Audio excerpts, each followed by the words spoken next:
यहाँ एक सस्पेंस से भरी सेक्सी कहानी है जो रोमांच और रहस्य को जोड़ती है। सैक्सोफोन का जादू। दिल्ली की एक ठंडी शाम थी।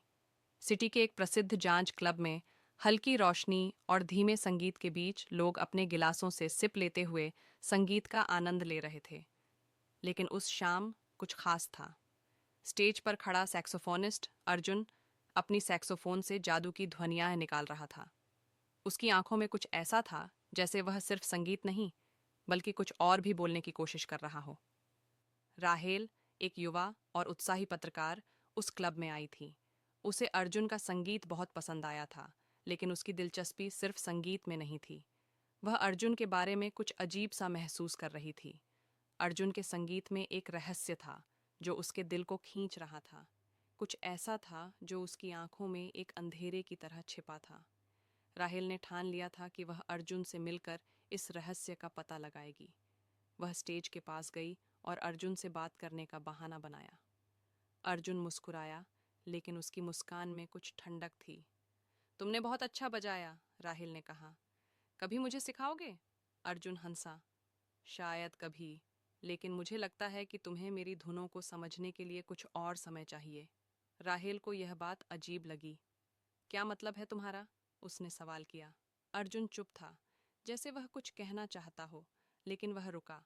उसकी आंखों में गहरी चुप्पी थी और तभी क्लब की रोशनी और भी कम हो गई, जैसे कुछ होने वाला हो।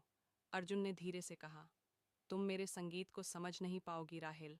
इसका एक अंधा पहलू है जो तुम्हारी पहुंच से बाहर है।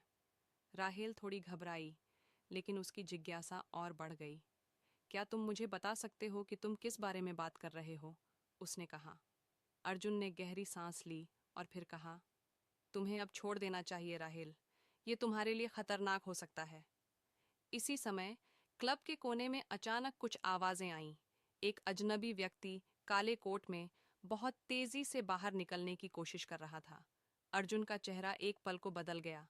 उसने बिना कुछ कहे राहेल का हाथ पकड़ा और उसे स्टेज के पीछे एक छोटे से कमरे में खींच लिया। क्या हो रहा है? राहेल ने घबराकर पूछा। कुछ ऐसा है जो तुम नहीं समझ सकती? अर्जुन ने धीरे से कहा।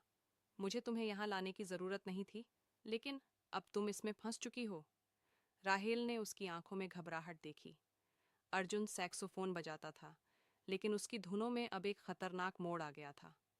वह संगीत कुछ और नहीं, बल्कि एक सुरंग की तरह लग रहा था, जो अंधेरे में गुम हो जाने की ओर ले जा रहा था। कुछ मिनट बाद अर्जुन ने सैक्सोफोन छोड़ दिया और एक छोटे से बॉक्स से कुछ कागजात निकालने शुरू कर दिए। यह मेरी जिंदगी का राज है, उसने कहा। मेरे संगीत का असली मकसद है इन कागजों को सुरक्षित रखना। तुम्हें यहाँ नहीं होना चाहिए था, लेकिन अब जो भी हो, तुम मेरी मदद करोगी या नहीं? राहेल की समझ में नहीं आया कि अर्जुन का क्या मतलब था। क्या वह किसी अपराध में शामिल था? क्या वह अपनी कला को किसी छुपे हुए उद्देश्य के लिए इस्तेमाल कर रहा था? वह धीरे धीरे अर्जुन के पास गई। उसकी आंखों में सवाल थे, लेकिन इस बार उसने अर्जुन से कुछ और नहीं पूछा। उसकी धुनें अब उसे और भी रहस्यमयी लगने लगी थीं। जब अर्जुन ने कागजों को जलाने की कोशिश की, तो राहेल ने बिना सोचे समझे उसे रोक लिया। वह समझने लगी थी कि इस संगीत के साथ जो छिपा था, वह सिर्फ कला नहीं, बल्कि एक जटिल खेल था, जिसमें अर्जुन खुद भी फंसा हुआ था। राहेल ने एक अंतिम बार अर्जुन की आंखों में देखा और कहा, तुम्हें यह सब रोकना होगा अर्जुन। अगर तुम अब भी इस रास्ते पर चलते रहे तो यह सब और गहरे अंधेरे में चला जाएगा। अर्जुन कुछ पल चुप रहा, फिर उसने धीरे से कहा, तुम सही कह रही हो राहेल, लेकिन मैं अब इसे रोक नहीं सकता। मेरे संगीत में जो राज है, वह अब बाहर आ चुका है। आखिरकार वह कागज जल गए और अर्जुन ने अपनी सैक्सोफोन उठाई। एक आखिरी बार उस रहस्यपूर्ण धुन को बजाया। इस बार उसकी ध्वनि इतनी गहरी थी कि वह सीधे राहेल के दिल में उतर गई और उसने महसूस किया कि वह अब पूरी तरह इस जादू में फंस चुकी है और इस रहस्य को हल करने का रास्ता उसे कभी नहीं मिलेगा।